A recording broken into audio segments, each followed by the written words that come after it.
El tema del día hoy, ¿estás preparado para la batalla? Vamos a iniciar en 2 de Timoteo capítulo 2 versículos 3 al 6 en versión BHTI. Aquí se habla acerca de que somos soldados de Jesucristo.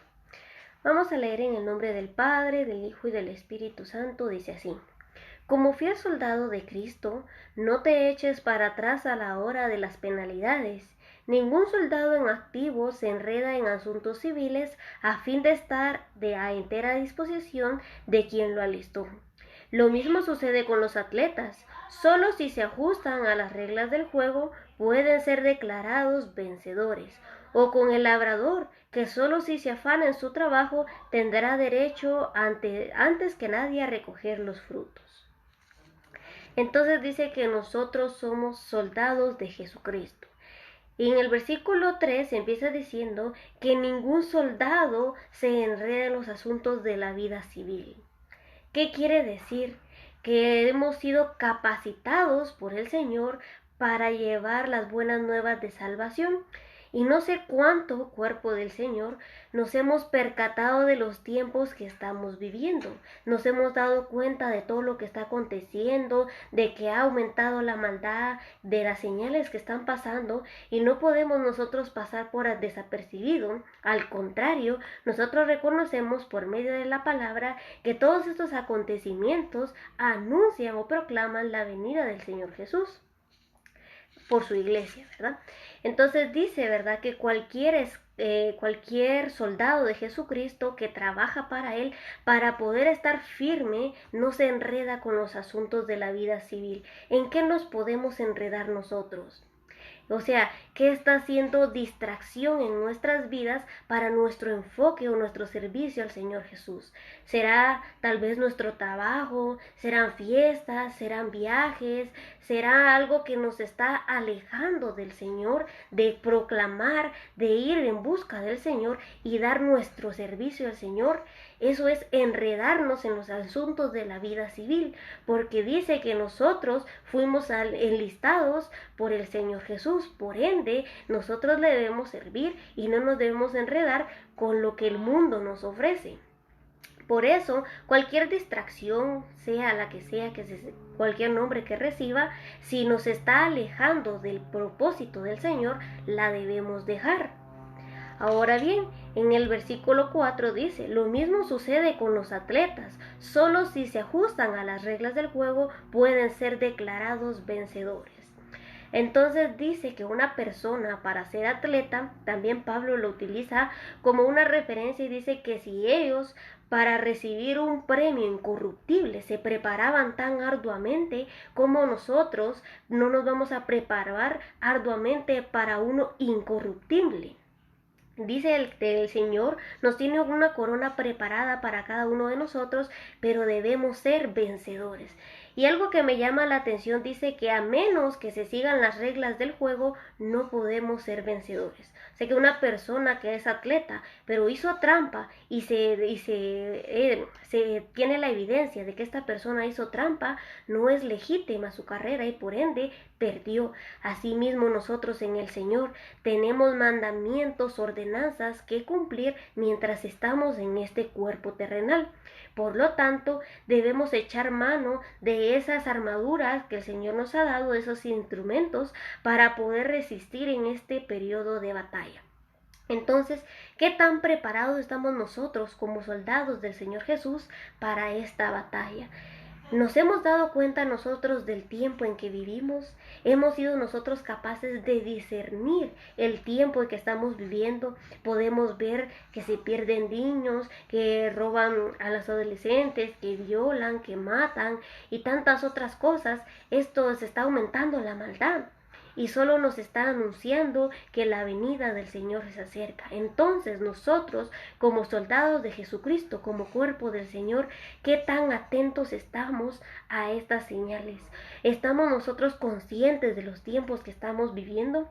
Ya no es tiempo de nosotros no saber en qué tiempo vivimos, ya no es tiempo de que no estemos preparados, nosotros ya debemos estar preparados con esas armas forjadas para cuando venga la persecución del cuerpo de Cristo. Y vamos a ir a Mateo capítulo 24 del versículo 4 al 39. Mateo 4 del 4 al 39 en versión NTV. Dice así: Jesús les dijo: no dejen que nadie los engañe, porque muchos vendrán en mi nombre y afirmarán: yo soy el Mesías, y engañarán a muchos. Oirán de guerras y de amenazas de guerras, pero no se dejen llevar por el pánico. Es verdad, esas cosas deben suceder, pero el fin no vendrá inmediatamente después. Una nación entregará en guerra a otra y un reino a otro reino. Habrá hambres y terremotos en muchas partes del mundo. Sin embargo, todo eso es solo el comienzo de los dolores del parto, luego vendrán más. Entonces, debemos ser conscientes de cómo vamos leyendo la palabra. Entonces, del versículo 4 al 8 se nos dice que todas estas señales solo son principios de dolores.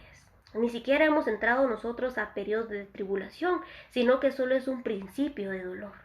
Y si nosotros en estos principios de dolores nos estamos quejando, ¿qué tan fuertes o qué tan capaces seremos como soldados de Jesucristo para soportar el tiempo de la tribulación? Nosotros reconocemos que hay un periodo de tribulación y gran tribulación, el cual es de 7 años este periodo, pero dice que a la mitad de ese tiempo el cuerpo de Cristo será arrebatado. Entonces dice que nosotros seremos librados del día del mal.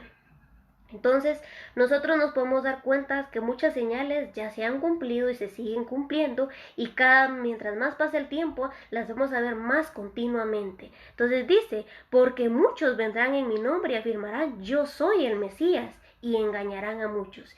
¿Y acaso no hemos visto que personas se levantan diciendo: yo soy Jesús en la tierra, y afirman ser el Señor o afirman tener señales, prodigios, milagros? El Señor Jesús dio estas señales, no son verdaderas, porque el Señor Jesús dijo que cuando era el arrebatamiento de su iglesia no iba a descender a la tierra. Seguimos leyendo: oirán de guerras y rumores de guerras, pero dice que esto va a pasar, es necesario que acontezca, pero a pesar de que esto va a acontecer, no quiere decir que inmediatamente vendrá el fin. Entonces nosotros vamos a vivir ciertas cosas, pero ¿qué tan preparados nosotros estamos para vivir estas situaciones? Seguimos leyendo en el versículo 9. Entonces los arrestarán, los perseguirán y los matarán. En todo el mundo los odiarán por ser mis seguidores. Vendrá un tiempo en que ya no se sufrirá la sana doctrina, dice la palabra. Es decir, que ya no se va a predicar la verdadera palabra de Dios. Y dice que vendrán muchos queriendo huir, pero ya no se les va a predicar la verdad, sino una mentira. Y por cuanto tuvieron el tiempo para escuchar la verdad, pero se rehusaron a creerla y a recibirla, entonces dice que Dios enviará un espíritu de engaño para que crean en él. Ahora, mientras estamos aún en tiempo de la verdad, debemos aferrarnos a esa palabra, y debemos también estar nosotros conscientes de que muchas veces podemos sellar nuestro testimonio de que somos hijos de Dios por medio de sangre, porque dice: entonces los arrestarán, los perseguirán y los matarán. ¿Qué tan conscientes estamos nosotros de que el cuerpo de Cristo ya empieza a ser perseguido? De que en algunas partes del mundo la iglesia ya empieza a ser perseguida. Y entonces, ¿qué estamos haciendo nosotros como cuerpo del Señor? ¿Estamos con esas armas que el Señor nos ha dado para pelear, o vamos a renunciar? Es el momento de que como iglesia, de como cuerpo de Cristo, así como lo hizo Pedro, así como lo hizo Pablo y todos los discípulos, nos levantemos y estemos firmes, encontremos en la situación que estemos. Porque dice que es necesario que por medio de muchas tribulaciones entremos en el reino. Versículo 10. Muchos se apartarán de mí, se traicionarán unos a otros y se odiarán. Entonces dice que en el momento que empecemos a ser perseguidos, muchos se van a apartar del Señor. ¿Qué quiere decir? Van a renunciar a su fe, porque empiezan tribulaciones, porque empiezan pruebas, van a dejar al Señor. No seamos de esos. Aprendamos lo que nos dice la palabra y aprendamos a reencontrar nuestro refugio en el Señor. Versículo 11. Aparecerán muchos falsos profetas y engañarán a mucha gente. Abundará el pecado por todas partes y el amor de muchos se enfriará. ¿Acaso no hay maldad extrema en los tiempos que estamos viviendo?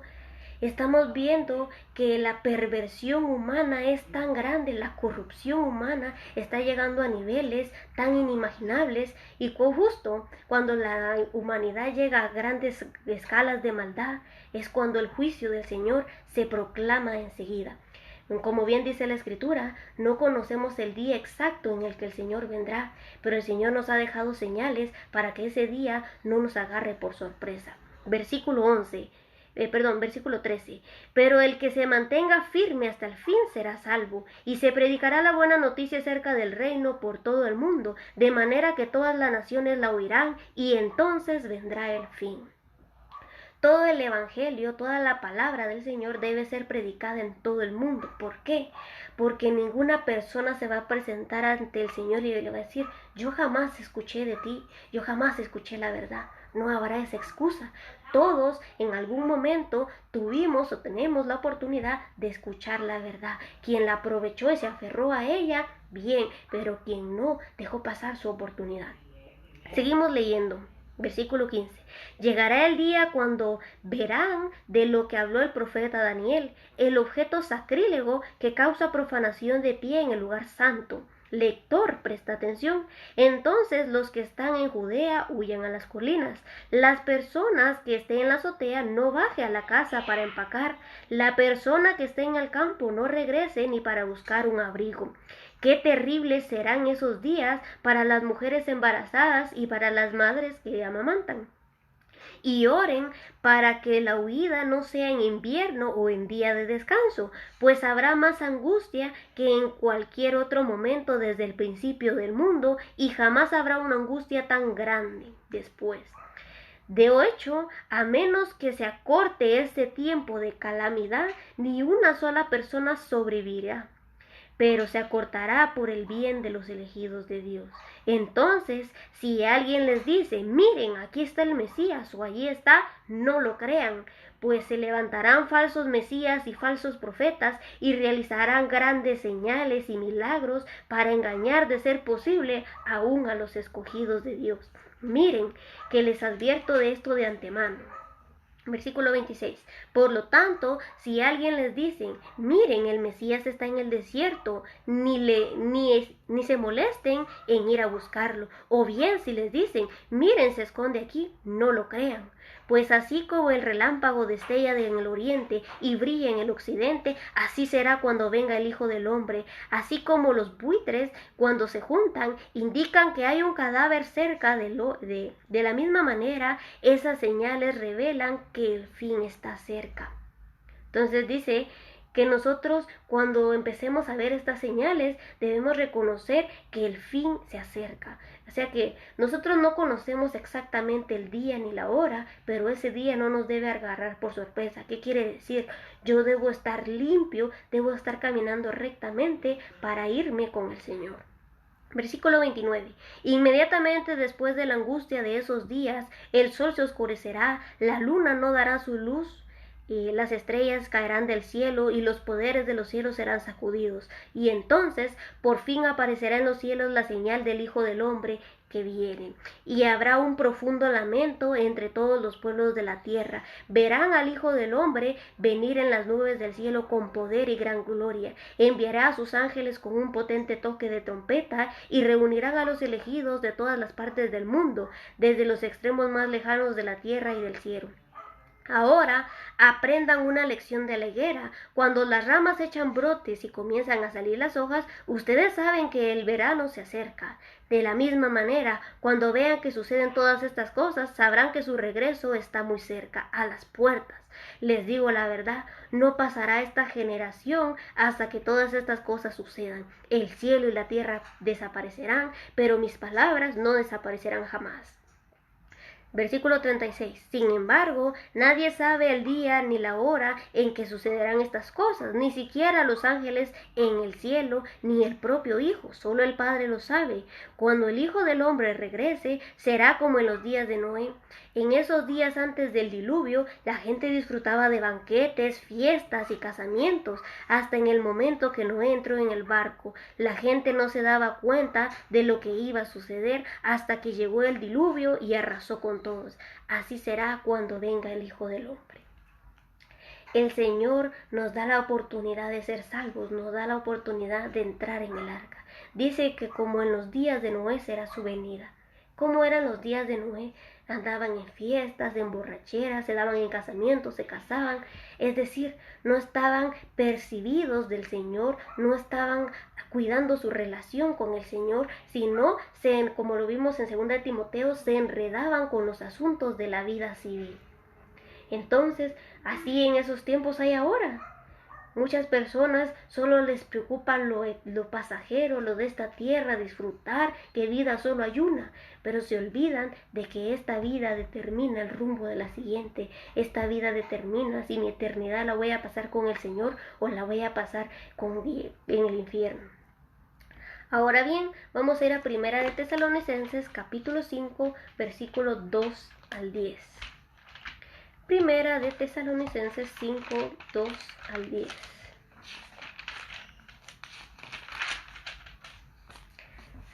Dice así: pues ustedes saben muy bien que el día del regreso del Señor llegará inesperadamente, como un ladrón en la noche. Cuando la gente esté diciendo todo está tranquilo y seguro, entonces les caerá encima la catástrofe tan repentinamente como le vienen los dolores de parto a una mujer embarazada, y no habrá escapatoria posible. Pero ustedes, amados hermanos, no están a oscuras acerca de estos temas y no serán sorprendidos cuando el día del Señor venga como un ladrón, pues todos ustedes son hijos de la luz y del día, no pertenecen a la oscuridad y a la noche. Así que mantengámonos en guardia, no dormidos como los demás, estén alerta y lúcidos. Es en la noche cuando la gente duerme y los bebedores se emborrachan, pero los que vivimos en la luz estemos lúcidos, protegidos por la armadura de la fe y el amor, y usemos por casco la confianza de nuestra salvación. Pues Dios escogió salvarnos por medio de nuestro Señor Jesucristo y no derramar su enojo sobre nosotros. Cristo murió por nosotros para que estemos vivos o muertos, cuando regrese podamos vivir para siempre con Él. Entonces dice que como cuerpo de Cristo no podemos desconocer estos temas acerca de su venida. La venida del Señor no nos debe agarrar por sorpresa. ¿Qué es agarrar por sorpresa? Que yo no sepa o no me haya dado cuenta de los tiempos en que estamos viviendo, que yo haya descuidado mi relación con el Señor, que yo me haya enredado en los asuntos de esta vida civil, que haya empezado a pecar, que me aleje del Señor. Eso es cuando me agarra desprevenido. Y dice que ya sea que estemos vivos o muertos, vivamos para siempre con Él. ¿Y cómo es esto? Vamos a ir a 1 de Tesalonicenses, aquí atrásito, del capítulo 4, versículos 14 al 17. Dice: pues ya que como creemos que Jesús murió y resucitó, también creemos que cuando Jesús vuelva, Dios traerá junto con Él a los creyentes que hayan muerto.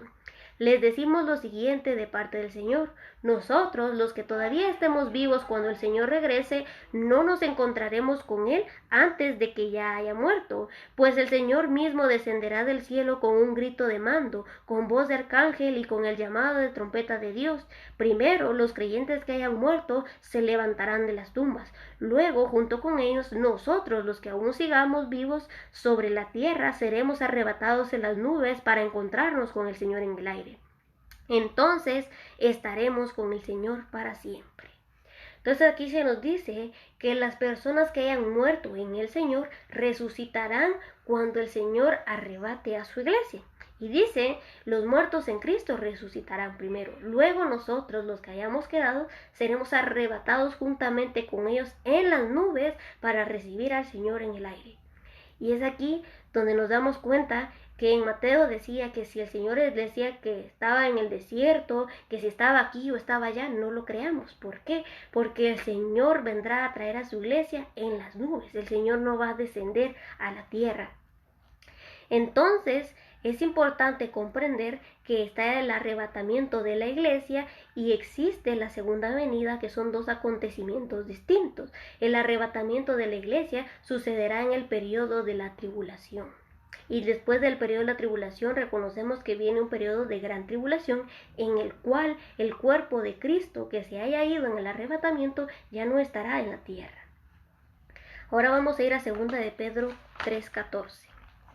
2 de Pedro capítulo 3 versículo 14. Dice así: por lo cual, queridos amigos, mientras esperan que estas cosas ocurran, hagan todo lo posible para que se vea que ustedes llevan una vida pacífica que es pura e intachable a los ojos de Dios.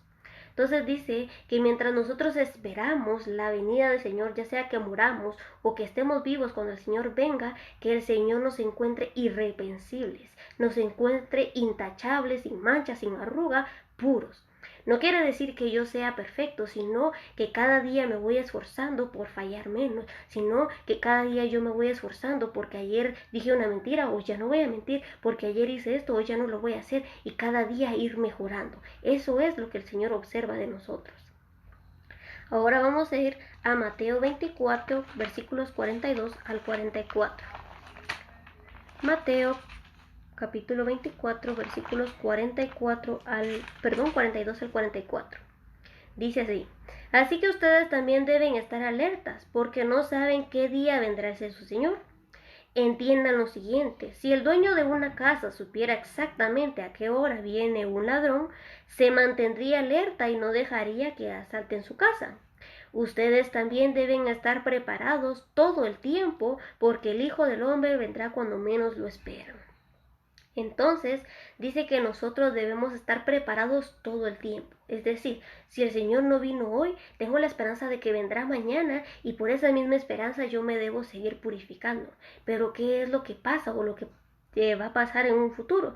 Que a causa de la maldad, muchos dicen que el amor de muchos se va a enfriar, muchos se van a apartar del camino de la verdad y van a dejar de creer en el Señor, se van a ir en sus propios deseos, en sus propias concupiscencias, de modo que ya no van a seguir la verdad. Por eso el Señor nos advierte y nos dice que velemos. Dice en el versículo 44, ustedes también deben estar velando, dice, preparados todo el tiempo, porque el Hijo del Hombre vendrá cuando menos lo esperan. Entonces, cuando el Señor venga, nosotros debemos estar preparados para irnos con el Señor. Ahora vamos a ir a Hechos, capítulo 14, versículo 22. Hechos 14, 22. Dice así: donde fortalecieron a los creyentes, los animamos a continuar en la fe y les recordamos que debemos sufrir muchas privaciones para entrar en el reino de Dios. En otra versión dice que es necesario que a través de muchas tribulaciones podamos entrar en el reino. ¿Qué quiere decir? Que el hecho de que seamos parte del cuerpo de Cristo, seamos cristianos, no quiere decir que vamos a estar absueltos de pasar tribulación, de pasar problemas, de pasar luchas. No, al contrario, es necesario que pasemos tribulaciones para poder entrar en el reino. Segunda de Pedro, capítulo 2, versículos 4 al 11. Segunda de Pedro, versículo 2, del 4 al 11, dice así: pues Dios ni siquiera perdonó a los ángeles que pecaron, sino que los arrojó al infierno, dentro de fosas tenebrosas, donde están encerrados hasta el día del juicio. Dios tampoco perdonó al mundo antiguo. Aparte de Noé y los otros 7 miembros de su familia, Noé advirtió al mundo del justo juicio de Dios, y por eso Dios lo protegió cuando destruyó con un gran diluvio el mundo de los que vivían sin Dios. Tiempo después, Dios condenó las ciudades de Sodoma y Gomorra y las redujo a montones de ceniza. Las puso como ejemplo de lo que le sucederá a la gente que vive sin Dios. Sin embargo, Dios también rescató a Lot y lo sacó de Sodoma, porque Lot era un hombre recto que estaba harto de la vergonzosa inmoralidad de la gente perversa que lo rodeaba. Así es, Lot era un hombre recto, atormentado en su alma por todos los que viven en desobediencia. Por la perversión, que veía y oía a diario. Como ven, el Señor sabe rescatar de las pruebas a los que viven en obediencia a Dios, al mismo tiempo que mantiene en castigo a los perversos hasta el día del juicio final. Él trata con particular severidad a los que se entregan a sus propios deseos sexuales pervertidos y desprecian la autoridad. Estas personas son orgullosas y arrogantes, y hasta se atreven a insultar a los seres sobrenaturales sin ni siquiera temblar. Aún los ángeles, que son mucho más grandes en poder y fuerza, no se atreven a presentar de parte del Señor cargos de blasfemia en contra de los seres sobrenaturales. Entonces dice que la humanidad llega a un punto de que se pervierte tanto, y el punto de perversión es sexualmente. Y nosotros podemos darnos cuenta que incluso con los animales, hay personas que violan animales, hay personas que violan niños. Esta es perversión sexual. Y cuando la humanidad llega a este punto, el Señor ya no tolera más esa manera de vivir de la humanidad. Y dice que así como en los días de Noé, que las personas, Noé les hablaba a las personas que iba a haber un diluvio, pero no creyeron, Dios libró a Noé y a su familia. Así como en los días de Lot, que había gran maldad, Dios libró a Lot. Así será en el día en el que el Señor venga. Las personas que sean rectas, que obedezcan al Señor, serán libradas del día del juicio que se acerca. ¿Por qué? Porque dice en el versículo 9, como ven, el Señor sabe rescatar de las pruebas a todos los que viven en obediencia a Dios, al mismo tiempo que mantiene castigados a los perversos hasta el día del juicio final. Queremos ser nosotros rescatados de ese juicio que se acerca, entonces debemos vivir en obediencia al Señor. No debemos estar nosotros jugando a que soy cristiano o a que yo voy a hacer lo que yo quiera. No, se trata de vivir una vida recta delante del Señor, no delante de mi padre, no delante de un pastor, no delante de mis amigos ni de mis vecinos, porque yo los puedo engañar al final de cuentas, pero a quien nunca voy a engañar es a Dios. Yo debo vivir rectamente delante de Dios, reconociendo que todos mis actos los voy a presentar delante del juicio del Señor, se los voy a presentar a Él, y seré juzgado por lo bueno o lo malo que haya hecho mientras estuve en este cuerpo. Vamos a ir a Judas 1, versículos 5 al 13. Dice: aunque ustedes ya saben estas cosas, igual quiero recordarles que Jesús primero rescató de Egipto a la nación de Israel, pero luego destruyó a los que no permanecieron fieles. Y les recuerdo de los ángeles que no se mantuvieron dentro de los límites de autoridad que Dios les puso, sino que abandonaron el lugar al que pertenecían. Dios los ha tenido firmemente encarcelados en prisiones de oscuridad, en espera del gran día del juicio. Asimismo, no se olviden de Sodoma y Gomorra, ni de las ciudades vecinas, las cuales estaban llenas de inmoralidad y de toda clase de perversión sexual. Estas ciudades fueron destruidas con fuego y sirvieron como advertencia del fuego eterno del juicio de Dios. De la misma manera, estos individuos que pretenden tener autoridad por lo que reciben en sus sueños, llevan una vida inmoral, desafían a la autoridad y se burlan de los seres sobrenaturales. Pero ni siquiera Miguel, uno de los ángeles más poderosos, se atrevió a acusar al diablo de blasfemia, sino que simplemente le dijo que el Señor te reprenda. Esto ocurrió cuando Miguel disputaba con el diablo acerca del cuerpo de Moisés. Pero esa generación se burla de cosas que no entiende. Como animales irracionales hacen todo lo que les dictan sus instintos y de esta manera provocan su propia destrucción. ¿Qué aflicción les espera? Pues siguen los pasos de Caín, quien mató a su hermano, al igual que Balaán les espera. Al igual que Balaán, engañan a la gente por dinero y como Coré, perecen en su propia rebelión. Cuando estos individuos participan con ustedes en sus comidas de compañerismo, los cuales conmemoran el amor del Señor, son como arrecifes peligrosos que no pueden hacerlos naufragar. Son como pastores que no tienen vergüenza y que solo se preocupan por sí mismos. Son como nubes que pasan sobre la tierra sin lluvia. Son como árboles en el otoño, doblemente muertos, porque no dan fruto y han sido arrancados de raíz. Son como violentas olas del mar que arrojan la espuma de sus actos vergonzosos. Son como estrellas que han perdido su rumbo, condenadas para siempre a la más densa oscuridad. Entonces, Aquí podemos ver nosotros nuevamente ejemplos de que cuando una humanidad, cuando una nación, cuando un pueblo, cuando toda la humanidad llega a una perversión total, a una corrupción, a una maldad tan grande, es el punto en donde Dios se cansa, en donde Dios dice, hasta aquí. ¿Hasta cuándo la humanidad va a entender que la maldad no nos lleva a nada bueno? Y dice que son como animales irracionales que se guían por sus instintos. Yo me debo aprender a guiar por lo que el Señor me ha enseñado, por lo que dicta su palabra, no por lo que yo sienta, no por lo que a mí me motive a hacerlo, sino porque debo reconocer que dentro del Señor hay límites y los debo respetar. Y eso dice que fue lo que pasó con los ángeles, que no respetaron los límites de autoridad que Dios les había dado. Y dice que si Dios no perdonó a esos ángeles, ¿qué nos hace pensar que nosotros, si desobedecemos, podemos ser perdonados? Tenemos la oportunidad de, mientras que estamos con vida, arrepentirnos, pero ya arrepentidos nos debemos convertir y llevar una vida recta delante del Señor y estar preparados para esa batalla que se avecina. Como jóvenes, como adultos, como niños, debemos estar preparados del tiempo que viene, porque de ahora en adelante no podemos esperar nada bueno. Es mentira. Cada vez dice que se va a aumentar la maldad, de peor en peor vamos a ir. No podemos esperar nada bueno, pero sí que el Señor nos va a rescatar del día del juicio final, de ese día que se avecina, en donde el Señor afligirá a los que nunca quisieron obedecerle, a los que se rehusaban a seguir el camino del Señor.